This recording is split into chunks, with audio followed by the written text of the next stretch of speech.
Makinig. Yung mga tithes lang ng tithes, walang offering. Ha? Dapat ngayon, meron na kayo. Meron kayo sacrificial. Pag hindi, malis kayo. Mapapahiya kayo. Mga miyembro may trabaho. Brother Louie, huwag kayo magbibigay ng 20 pesos. May paupahan ka. Sakripisyo mo.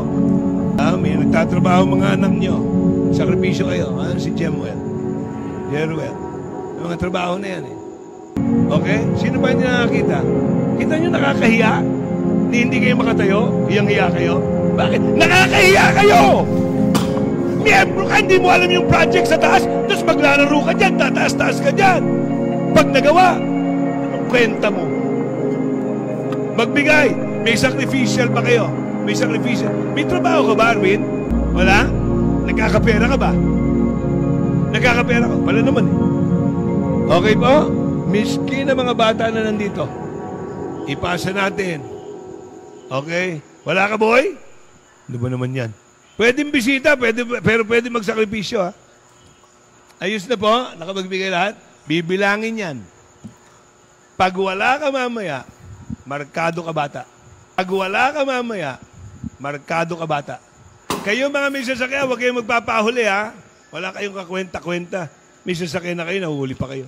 Yung espiritu ninyo, halatang halata ako. Kasi spiritual ako. I'm filled with the Spirit. Kayo, filled with Satan's Spirit. Satanic Spirit kayo eh. Kung kayo nagkaroon na ng trabaho, mag-first fruits na kayo. Lahat ng yan, lahat ng sweldo nyo, lahat ng unang renta ng inyong mga pabahay, bigay nyo sa Panginoon. Alright? Lahat ng unang sweldo nyo, bigay nyo sa Panginoon. Alright? Lahat. Okay? Tapos, saka pa lang kayo mag-tithe dun sa pangalawang sweldo. Alam ba niyo na marami sa atin dito, tumutugtog. Walang giving, zero. Kaya nga meron dito, malis eh. Sabagat, sinita ko patungkol sa, ako, tumatanggap ka rito, zero giving mo. Pero kung ikaw mismo, miyembro ka, wala kang commitment, umalis ka rito. Okay? Wala kang pakinabang. Wala kang pakinabang.